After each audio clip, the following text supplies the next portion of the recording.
നമ്മുടെ നാട്ടിലെ ടൂറിസം രക്ഷപ്പെടണമെങ്കിൽ നമ്മുടെയൊക്കെ ചിന്താഗതികൾ നന്നായിരിക്കണം.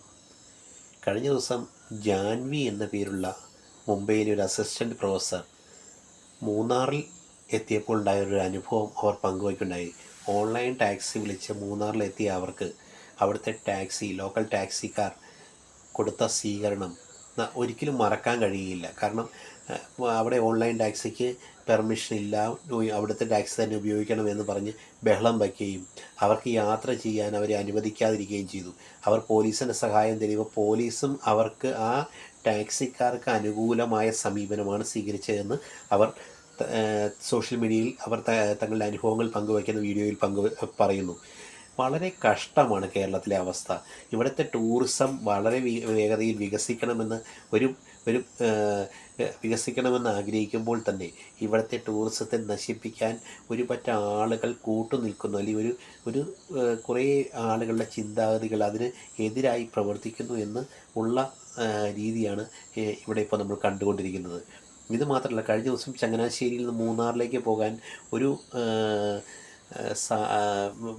വ്ളോഗ് ചെയ്യുന്ന ഒരു ഇംഗ്ലീഷുകാരൻ, അദ്ദേഹത്തിനുണ്ടായ അനുഭവം, അദ്ദേഹം കേരളത്തിൻ്റെ ഈ ചങ്ങനാശ്ശേരിയിലെ മൂന്നാറിന് എപ്പോഴാണ് ബസ് എന്ന് ചോദിച്ച് KSRTC സ്റ്റാൻഡിലേക്ക് ചെല്ലുന്ന കാഴ്ചയൊക്കെ വളരെ വളരെ മോശമായ രീതിയിലാണ് കേരളത്തെ ടൂറിസ്റ്റ് മേഖലയെ കാണിക്കുന്ന രീതിയിലേക്ക് പോയിക്കൊണ്ടിരിക്കുന്നത്.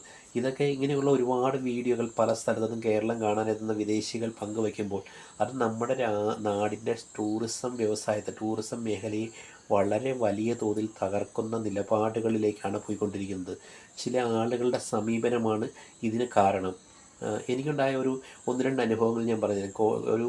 എറണാകുളത്തെ വലിയൊരു മാളിൽ ഞാൻ വർക്ക് ചെയ്യുന്ന സമയത്ത് ഒരു മദാമ അവരുടെ മുടിയിൽ ചെമ്പരത്തിപ്പൂ ചൂടിക്കൊണ്ട് വന്നു. അപ്പോൾ അവരെ ആളുകൾ ചോദിച്ചപ്പോൾ അവർ പറഞ്ഞു, ഇതിവിടുത്തെ നല്ലൊരു ഫ്ലവറാണ്, ഇവിടെ വന്നു കഴിഞ്ഞാൽ ഇത് ചൂടി നടക്കാൻ നല്ലതാണെന്ന് ആളുകൾ പറഞ്ഞു എന്ന് പറഞ്ഞ് അവരെ പറ്റിച്ച് അവരത് ഈ തലയിൽ ചെമ്പരത്തിപ്പൂ ചൂടിക്കൊണ്ടിരിക്കുന്നതുകൊണ്ട് മറ്റുള്ള ആളുകൾ അവരെ കളിയാക്കി ചിരിക്കുന്നതാണ് കാണുന്നത്. കാരണം അവർക്കതറിയില്ല.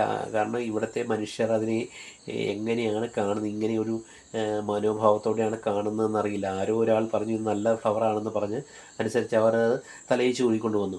അതുപോലെ തന്നെ പല സ്ഥലങ്ങളിലും ഈ ഇംഗ്ലീഷുകാർ അല്ലെങ്കിൽ വിദേശികളൊക്കെ വന്നു കഴിഞ്ഞാൽ തോന്നിയ ചാർജാണ് അവരുടെ കയ്യിൽ നിന്ന് ഈടാക്കുന്നത്. ഇങ്ങനെ വിദേശികളെ കൊന്നു തിന്നുന്ന ഒരു സമീപനം മലയാളികളുടെ കയ്യിൽ നിന്ന് മാറാത്തടത്തോളം കാലം ഇവിടെ ഒരു ടൂറിസവും രക്ഷപ്പെടാൻ പോകുന്നില്ല. ടൂറിസത്തെ സപ്പോർട്ട് ചെയ്ത് നല്ല രീതിയിൽ ഇവിടെ ടൂറിസം ഉണ്ടാകണമെന്ന്, അല്ലെങ്കിൽ വിദേശികൾ വരണമെന്ന് ആഗ്രഹിക്കുന്നുണ്ടെങ്കിൽ അതിന്